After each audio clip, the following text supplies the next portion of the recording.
किसान व बागवान भाइयों नमस्कार। Doctor S K Katoch orchard and nursery Rajgarh, जिला सिरमौर, हिमाचल प्रदेश। Mobile number 9418148844, 7807388244। आज मैं इस वीडियो के द्वारा अपने किसान व बागवान भाइयों को, जो जैसे कि हमें मालूम ही है कि इस समय जो है प्लम की जो है हार्वेस्टिंग हो चुकी है। तो जो भी हमारी हाइट है 6000 तक, मैं समझता हूँ कि वहाँ तक जो है प्लम का तोड़ान हो चुका है। और इस तोड़ान के बाद हमने जो पहला ऑपरेशन करना है अपने बगीचे में, उसके बारे में मैं आपको बताना चाहूँगा। तो जो मैं ट्रीटमेंट बताऊँगा वो ट्रीटमेंट आप सेब के बगीचों में भी कर सकते हैं। ये ज़रूरी नहीं है कि ये प्लम में ही करना है। ये जो मैं ट्रीटमेंट बताऊँगा ये सेब के लिए भी उतनी आवश्यक है जितनी कि प्लम बगीचे के लिए। तो अब जैसे कि बागवान भाइयों, प्लम की हार्वेस्टिंग हो चुकी है, तो जो पहला आपने ऑपरेशन करना है वो करना है, आपने कॉपर का स्प्रे करना है। कॉपर का स्प्रे जो है आप 2.5 ग्राम जो है पर लीटर पानी में डालकर, यानी कि एक ड्रम जो है 200 लीटर का होता है, उसमें आपको 500 ग्राम कॉपर डालना पड़ेगा। कॉपर चाहे आप ब्लू कॉपर लो, चाहे ब्लैक टॉक्स लो, चाहे कॉपर ऑक्सीक्लोराइड लो, चाहे किसी भी कंपनी का जो है कॉपर लेकर 500 ग्राम 200 लीटर पानी में डाल के इसका स्प्रे कर दीजिए। अब ये जो भी मैं आपको ट्रीटमेंट बताता हूँ, जो भी मेरी पिछली वीडियोज़ हैं जिसमें मैंने आपको पूरी ट्रीटमेंट्स बताई हैं, तो मेरा ट्रीटमेंट्स के साथ साथ इसका एक बेस होता है, क्यों किया जाए, कब किया जाए और कैसे किया जाए। अब ये जो स्टेज है, अगर हम इसमें, अब जैसे हम फ्रूट हार्वेस्टिंग करते हैं तो इसमें कहीं ना कहीं हमारे जो है इसमें थोड़े छोटे मोटे घाव पड़ जाते हैं, स्पर के पास कहीं टहनियाँ टूट जाती हैं, और आने वाले टाइम में इसमें जो फंगस ना लगे, किसी भी फफूंदनाशक बीमारी का, कोई फफूंद बीमारी का जो है इसमें प्रकोप ना आए, तो उसके लिए जो है ये एक प्रिवेंटिव स्प्रे है, ये बहुत ही ज़रूरी है। और इसका जो इम्पैक्ट है वो आगे जब इसमें डोरमेंसी होती है, डोरमेंसी के बाद जब पत्ते भी आएंगे दोबारा से, तो उसका जो है इसमें इम्पैक्ट रहता है। तो इसलिए ये कॉपर का जो स्प्रे है बहुत ज़रूरी है। और कॉपर के स्प्रे के बाद जो सबसे ज़रूरी, उसके बाद जो ज़रूरी जो चीज़ है वो है माइक्रो न्यूट्रिएंट्स का स्प्रे। माइक्रो न्यूट्रिएंट्स का स्प्रे कब करना है आपने? इस कॉपर के स्प्रे के बाद, यानी कि 10 के दिन में जो है आप ये माइक्रो न्यूट्रिएंट्स, चाहे आपका ये एग्रोमिन हो, चाहे माइक्रोविट हो, चाहे मल्टीप्लेक्स हो, या फिर चाहे बायोजाइम हो, आप लोगों ने ये देखना है कि इन माइक्रो न्यूट्रिएंट्स में जो मेजर बोरोन होना चाहिए, जिंक होना चाहिए, मैंगनीज, मैग्नीशियम और कैल्शियम। ये जो तत्व है, ये जिस माइक्रो न्यूट्रिएंट्स में ये होंगे वही आपने दुकानदार से ख़रीदना है। और कॉपर का जो मैंने अभी आपको स्प्रे बताया, उसके 10 दिन के बाद ये जो आपने इसमें प्लम में, चाहे अगर आपका सेब है तो उसमें भी ये स्प्रे कर सकते हैं। तो ये जो माइक्रो न्यूट्रिएंट्स हैं, अब मैं इसका आपको थोड़ा मोटे तौर पर रोल बता देता हूँ कि जैसे कि हम कैल्शियम का, जब माइक्रो न्यूट्रिएंट्स में कैल्शियम है, इसका रोल क्या है?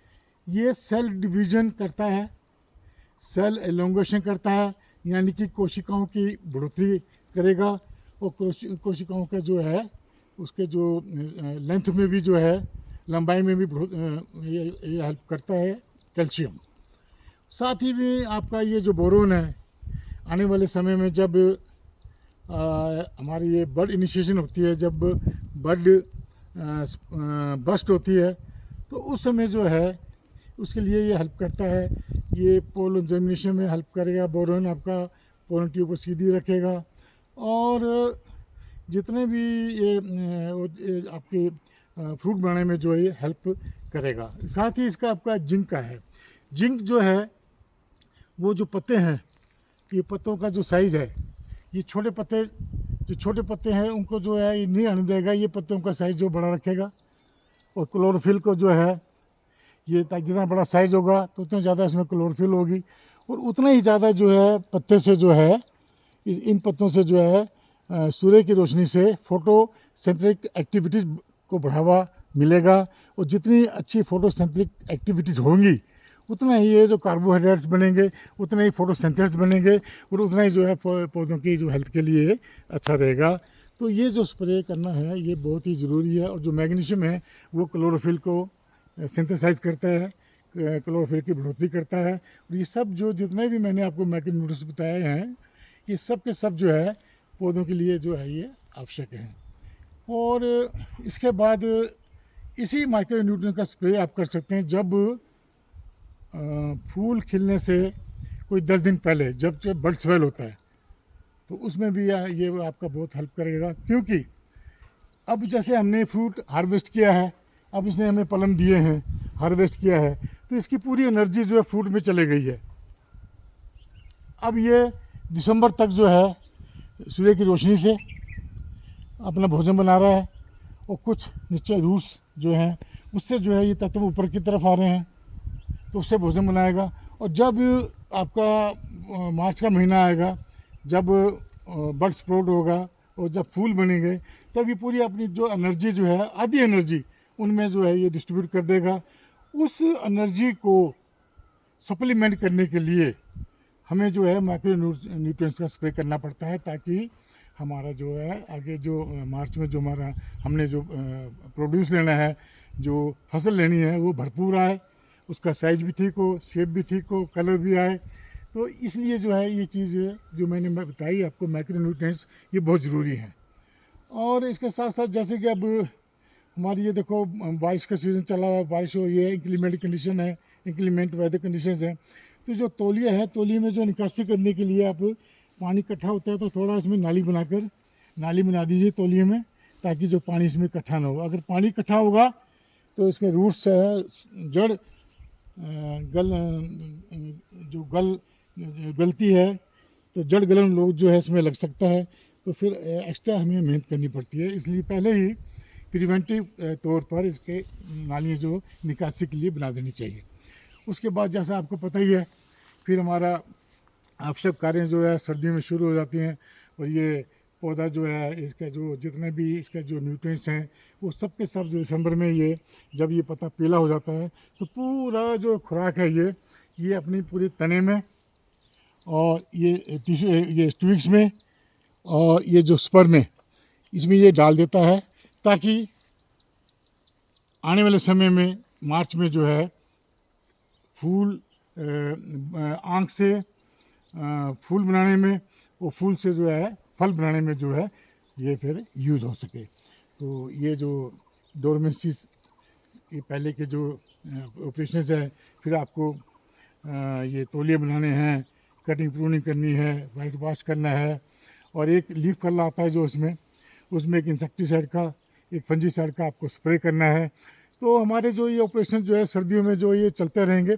लेकिन सर्दियों से पहले जो मैंने आपको 2 चीज़ें बताई हैं ये आप ज़रूर करें, ताकि जो आपका पौधा स्वस्थ रहे, भरपूर फसल आए, और आपका जो आप कार्य करें वो सफल हो।